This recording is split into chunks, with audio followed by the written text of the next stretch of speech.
Добре дојдовте во процес. Што се случува со изборот на декан на стоматолошкиот факултет? Зошто ректорот на УКИМ не го признава мандатот на избраниот декан? За овие многу актуелни прашања разговараме со професор Киро Ивановски од стоматолошкиот факултет и избран декан од научно-наставниот совет и професор Маја Стефановиќ, председателка на Независниот академски синдикат. Добре дојдовте. Добре дојдовте. Со мнозинство од гласови од вашите колеги, некаде во декември минатата година бевте избран за декан. Тоа е точно 6 месеци пред истекот на мандатот на претходниот декан. Но ректорот на УКИМ Никола Јанкуловски не го признава мандатот. Како се случи сето тоа? Точно така. На нашиот факултет, согласно законските рокови, беше отпочната процедурата за избор на декан 6 месеци пред истекнувањето на мандатот на претходниот декан. На самата кандидатура за декан се пријавив јас како редовен професор на стоматолошкиот факултет, како и претходниот декан кој што имаше еден мандат. Изборната седница се одржа на 12 декември, точно денеска е 12 мај, 5 месеци денеска од изборната седница помина. На 19 декември одлуката за избор на кандидат за декан, бидејќи наставно-научниот совет бира кандидат за декан од факултетот. На таа седница со мнозинство гласови бев избран како единствен кандидат за декан од наставно-научниот совет. На 19 декември 2016 година одлуката, ова е пред мене, испратена до ректоратот и до мене како кандидат за декан. И факултетот и колегите, како и јас, бевме во очекување дека ректорот ќе го направи изборот и таа точка ќе ја стави на Сенат, бидејќи конечно потврдување на изборот на декан на факултетот го прави Сенатот на Универзитетот Свети Кирил и Методиј. Но тоа не се случи се до последниот момент кога беше избран? Тоа не се случи до последниот момент, иако сомнежот почна да се јавува, бидејќи не бев ставен како точка на дневен ред, односно не беше ставена точка на дневен ред избор на кандидат на декан на стоматолошкиот факултет ниту во март, ниту во февруари претходно. Остана последната седница на Сенат, кога можев да бидам избран 28 април, тоа беше последна седница, бидејќи веќе од 1 мај му истекуваше мандатот на претходниот декан. И тогаш беше избран на после таа така? Веде декан од кога беше? На последниот Сенат, бидејќи ние ја следевме состојбата и нашите сенатори ни кажаа дека не е ставена точка на дневен ред избор на декан на стоматолошки факултет, нашиот сенатор реагираше на самата седница со барање да се дополни дневниот ред со избор на декан на стоматолошки факултет. Професорката Стевановиќ, воедно и сенатори, беше присутна на таа седница. Таа точка не е ставена на дневен ред со образложување дека сенаторите треба во рок од 20 дена претходно да побарат точка на дневен ред. Потоа има ли ректорот, сакав тоа да ве прашам, дали ректорот има право сам да бира, како се бира веде деканот? Тоа е негов избор, негова одлука, како е веде деканот не се бира, ректорот го назначува. Но во статутот на УКИМ е точно специфицирано во кои услови ректорот може да назначи веде декан. Може да назначи веде декан единствено ако нема кандидат од матичната единица. Тоа е единствената ситуација во која што може ректорот да назначи веде декан. Практично, во оваа ситуација, стоматолошки го даде својот предлог кандидат, ректорот ниту го избра, ниту го не избра, што се однесува до статутот на УКИМ. Испочитувани ли се сите правила, дали можеби... Не.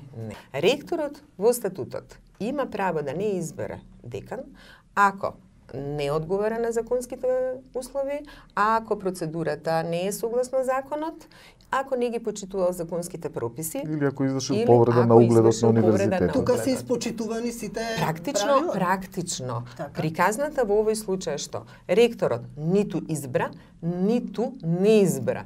Тој треба да донесе решение заради што одреден кандидат, еден или повеќе, не ги бира, на што оштетениот кандидат условно има право на приговор во рок од 7 дена.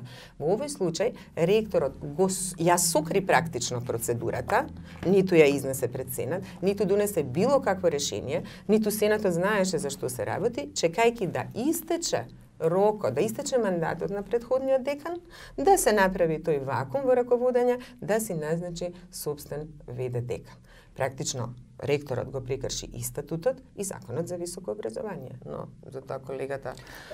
Вие во меѓувреме се видовте ли со ректорот, побаравте ли прием, има ли некакво образложение од него зашто е тоа? Да, сега ќе ви одговорам на тоа прашање, само би сакал да ја дополнам да професорката Стевановиќ да не останеме недоискажани.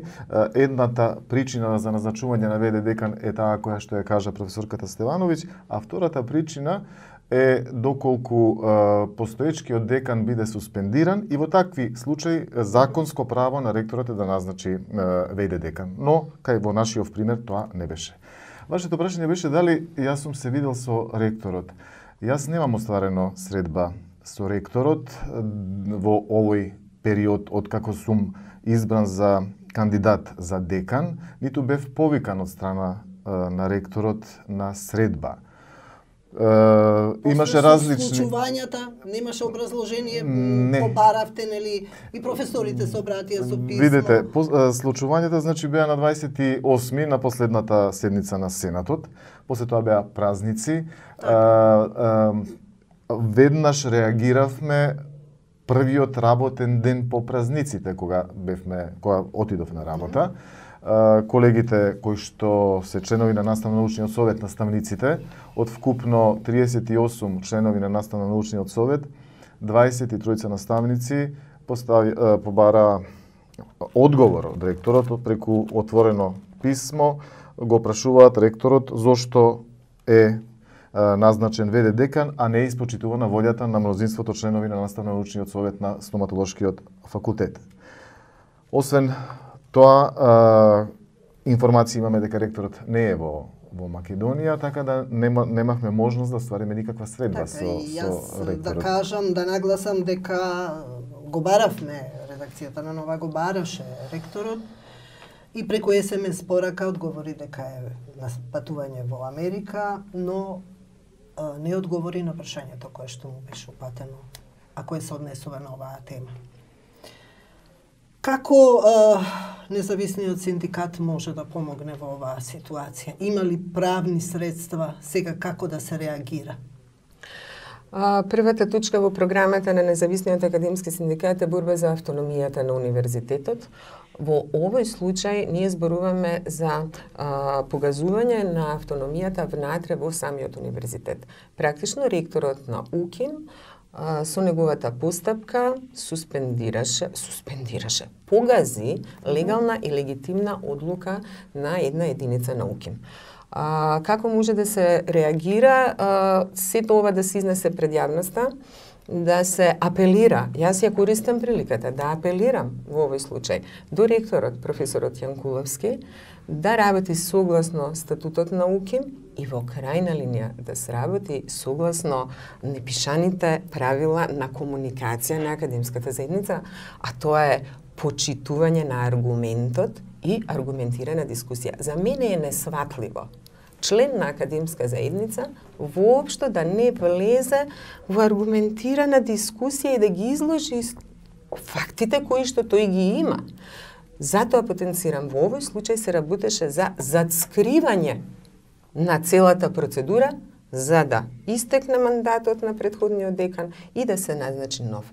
Непочит кон колегите и основното нешто, дајте луѓе да разговараме со аргументи. Ние сме академска заедница. Останатото. Правните лекови и процедурата, веќе колегата Ивановски и наставно научниот совет. до Државниот просветен инспекторат поднесов барање за вонреден инспекцијски надзор за примена на законската регулатива во високото образование за избор на декан на стоматолошкиот факултет.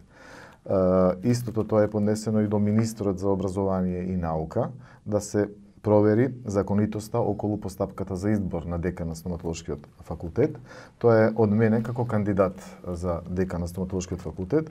Понатаму со моите колеги професори кои што го потпишаа отвореното писмо и прашање до деканот, поднесовме барање повторно до министерот за образование и до Државниот просветен инспекторат, барање за укинување или поништување на решението за поставување на времен вршител на должност декан донесено од ректорот на универзитетот.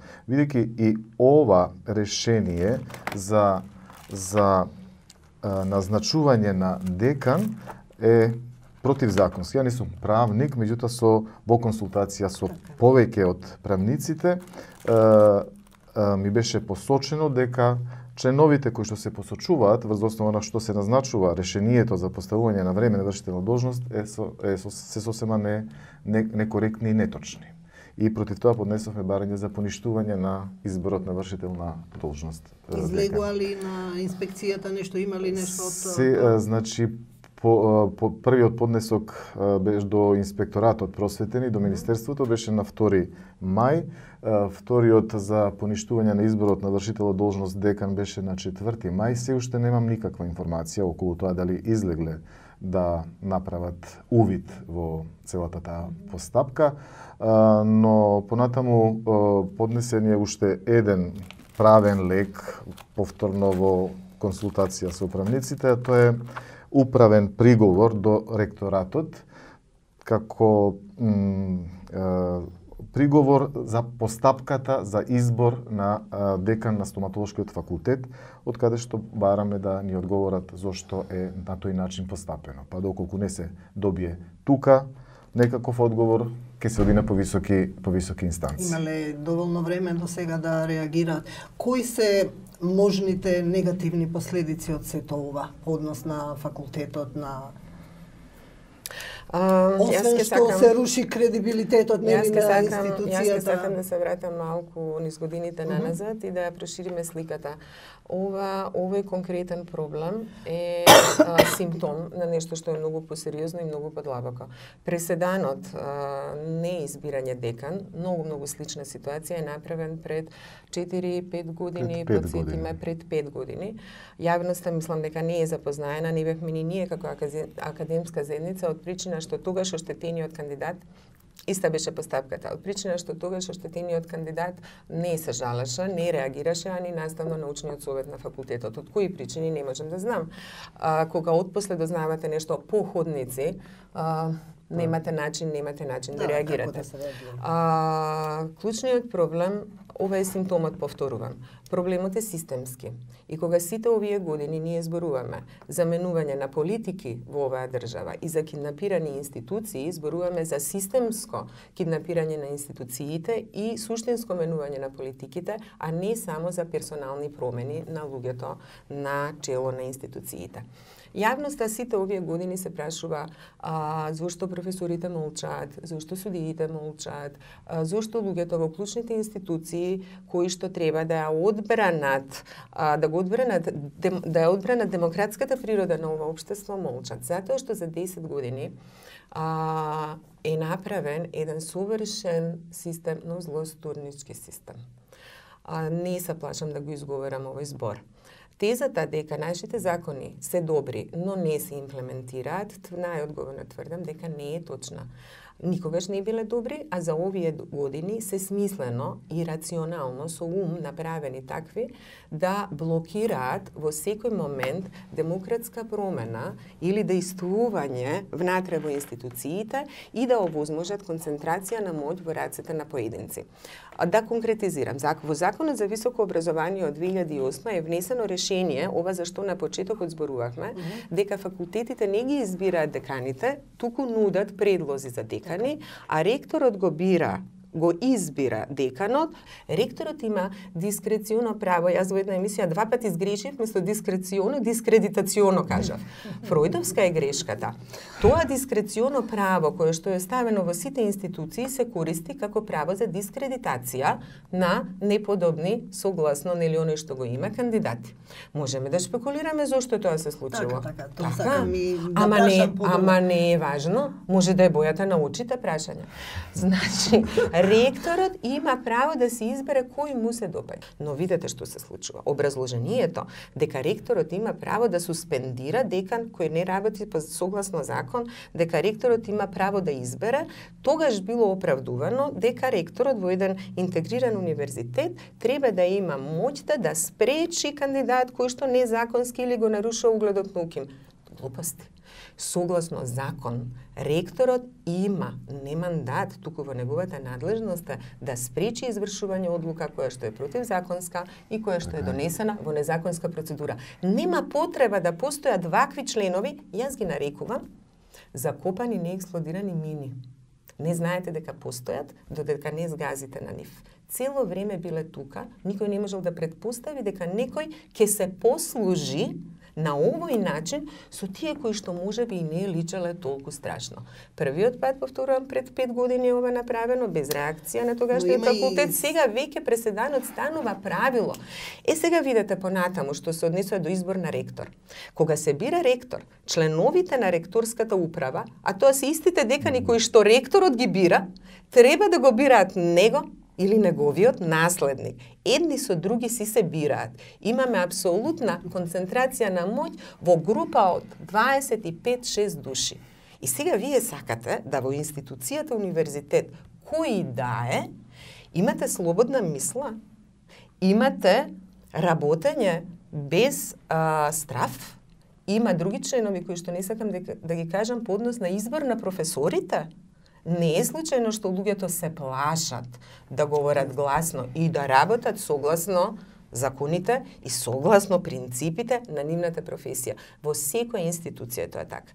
Првото нешто што треба да го направи новата влада на Република Македонија, во овој случај јавно кажувам дека НАКС како синдикат за високо образование ќе изготви студија во која што ќе ги покаже конкретните членови во Законот за високо образование и во подзаконските акти кои што се тие закопани мини, што доведуваат до концентрација на моќ и оневозможување на било каква демократска смена или процедура внатре во институцијата. Тие членови, ако се тргнат, зборувам за сите институции и области, тогаш ние ќе можеме да говориме за независни институции и за враќање на довербата на граѓаните во институциите. Инаку, сега институциите се киднапирани. Не случајно Јанкуловска говореше согласно Устав и закон. Точно, они си ги направија таквите закони. А оваа законска сега пак процедура може да трае долго време, а последиците да ги трпи факултетот и конкретните личности. Спомнавте случај пред 5 години, јас имам сознание дека уште на неколку други факултети има слична ситуација, на земјоделски, на факултетот за безбедност на еден од институциите. Не знам дали имате вие такви информации како синдикат. Не сум запознаена и не знам кога тоа било. Имаше случаи на суспензија на декани. Луѓето исто не реагираат. Тоа се различни ситуации, но на исти начин вака дискреционото право се користеше од ректорот со некаква си комисија која што, внимавајте, е составена од проректори. Соработниците први на ректорот во случај на жалба. Дали може би тоа што бевте влијаело на сета ситуација, сте член на професорскиот пленум. Да, сум. Се шпекулираат и такви ситуации дека можеби на ректорот не му се допаѓа таа ситуација. Пред да ви одговорам на тоа прашање, мислам дека претходно прашавте како се одразува тоа врз работата на нашиот факултет, бидејќи од таму потекнувам.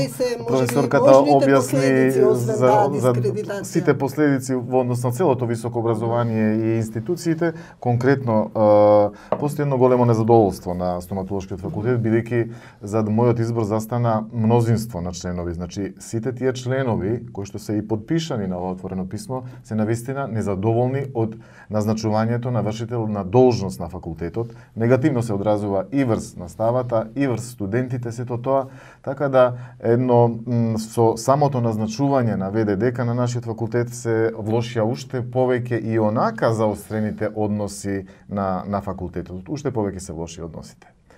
Тоа е околу влијанието на оваа одлука последна на ректорот околу назначување на вршител на должност, а ме прашавте дали влијаело врз одлуката на ректорот моето членување во професорскиот пленум. Јас тоа не го кријам од самиот почеток, ниту сега и горд сум на тоа што сум дел од професорскиот пленум. Дали мислите дека може би имало тоа влијание? Јас само можам да претпоставувам. Можам да претпоставувам дека може би имало. Немам јас никакви докази дека тоа да имав документ да образложеше ректорот врз основа на член 188 од статутот кои се причините и кои се фактите за моето не потврдување на декан, ќе зборев. Ова се само претпоставки дека може би и тоа влијаело, бидејќи ги поддржував студентите во сите моменти околу нивниот околу скандалозниот избор на председател на СПУКИМ, јавно дискутирав на седницата на стоматолошкиот факултет, јавно дадов изјава после седницата, бидејќи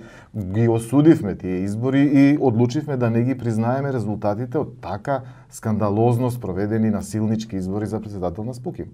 Да, стојам за тоа, дали тоа влијаело врз ректорот, можам само да претпоставам. Може само тој да каже. Што кога креирате систем во кој моќта се концентрира во рацете на еден човек или група луѓе и овозможува волунтаризам во одлучувањето и работењето, се друго се само шпекулации. Дали е важно? Дали е важно зошто? Па имаме ние лични симпатии и антипатии. Наку колегата, јас тука не сум денеска дојдена како председател на синдикат затоа што со колегата се запознавме и бевме во истата борба, така да кажам, во професорски пленум од 2014. Не, јас сум денеска тука да зборувам за погазување на на волјата, тоест легалната и легитимната одлука на наставно-научен совет на една единица на УКИМ, а тоа е стоматолошкиот факултет. Не е важно дали се работи за колегата Киро Ивановски. Можеше да биде било кој друг. Јас сум убедена дека членовите на советот, на наставно-научниот совет на стоматолошкиот факултет и оние кои што не гласале за изборот на колегата, а тоа не може да се знае, гласањето било тајно, така и оние кои што не гласале, дека стојат за оваа принципиелна борба во овој момент за почитување на легалната и легитимната одлука на нивниот наставно-научен совет. Инаку, зошто сме ние членови на совет? Зошто ние воопшто таму гласаме? За да некој согласно неговите моментални расположенија, симпатии или антипатии ги спроведува или не ги спроведува одлуките на нашите совети? Бесмислено инаку. Инаку би било бесмислено воопшто да постојат совети. Ова јавноста од страна гледано, како да се пресликува ситуацијата од највисокиот врв, председателот не го дава мандат. Па ректорот не го дава мандат. Да ви кажам некако и да тумиве се покупуваат. Изборната седница беше дента после изборите на 12 декември, а сенатот беше после крвавиот, на жал, четврток во собранието што се случи. Мислам, коинциденција, претпоставам, не е никаква поврзаност. Вчера имавме слична ситуација, лекарската комора не можеа да изберат собрание. Така, но успеале да изберат колку што знам. Дојде една докторка од боледување со скршена нога, па има еден глас плюс, така да успеа. И тоа е еден успех да изберат собрание. Тие се сега пред избор на председател на лекарска комора, така да некако се присликуваат настаните. Апропо пресликувањето на научните институции, научно-наставните. Во секој сектор, во секоја институција. Апропо пресликувањето на нештата. Ние сме свесни, со години зборуваме за заробена држава. Да, живеевме во заробена држава, се уште живееме. Процесот на ослободување на заробената држава нема да заврши со формирање нова влада. Јас велам, ова ќе биде битката за Сталинград, за секоја улица, за секоја зграда, за секој стан. додека се ослободат институциите, тоа ќе биде огромна работа, воглавном почетокот ќе биде ослободување на законските и подзаконските акти од овие членови кои што го овозможуваат нивното киднапирање. Персоналната промена се разбира дека ќе овозможи во овој момент, но ако се остане само на персонална промена, ништо не сме направиле. Сериозноста на тврдењата дека новата влада ќе гради едно граѓанско и европско општество од Македонија, ќе ја ценам согласно нивните постапки токму на оваа тема. И нема да биде доволно да се направат персонални решенија. Ако забележам дека новата влада бега од решенија што би значила деконцентрација на моќ и тргање на овие точки во законските и подзаконските акти што овозможуваат волунтаризам во одлучувањето, тогаш ќе знам дека не биле искрени и сериозни намерите. И борбата нема да престане од страна на граѓаните и стручните фили. Ние мораме да разбираме дека институциите не се на владата, институциите се на луѓето од струките кои што работат за граѓаните.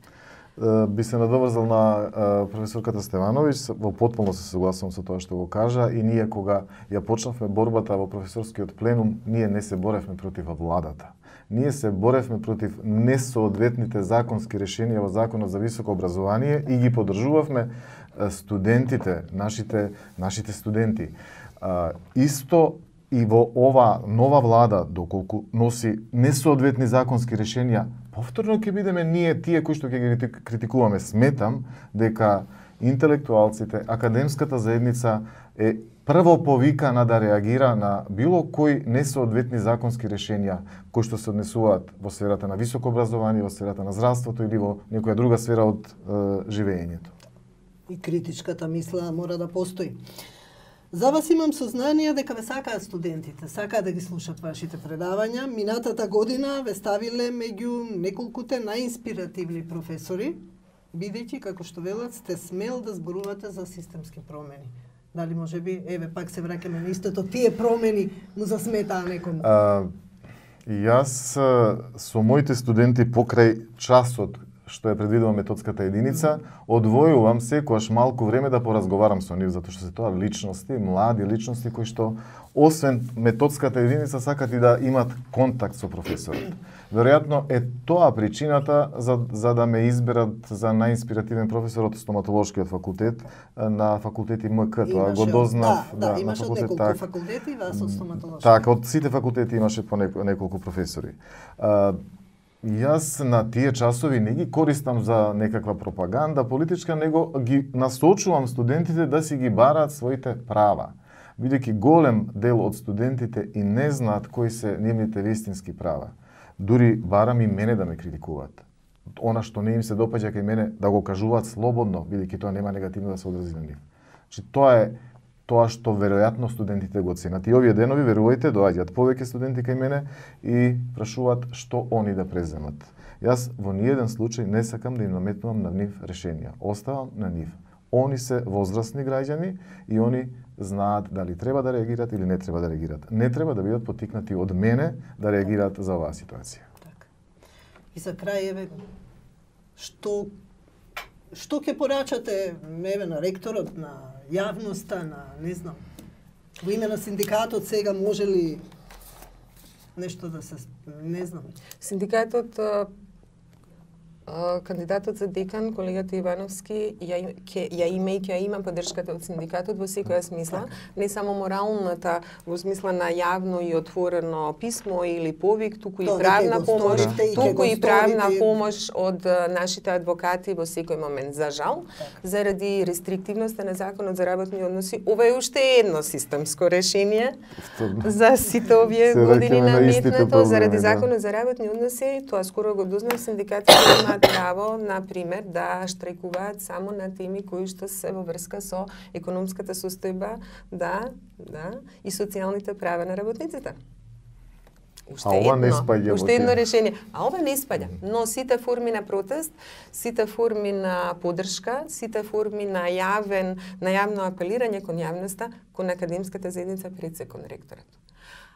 Повторувам, во оваа прилика, пред првиот пат апелирав, сега го замолувам ректорот. Едноставно го замолувам ректорот, како колешка, како член на истата академска заедница, да ја преиспита својата одлука и да покаже, во известни случаи тој човек и покажа, со досегашното негово работење, и да покаже како се работи од позиција на прв човек на УКИМ во интерес на академската заедница и почитување на академските слободни права, аргументи, факти, принципи. Ви благодарам што бевте гостина. Благодарам и на вас.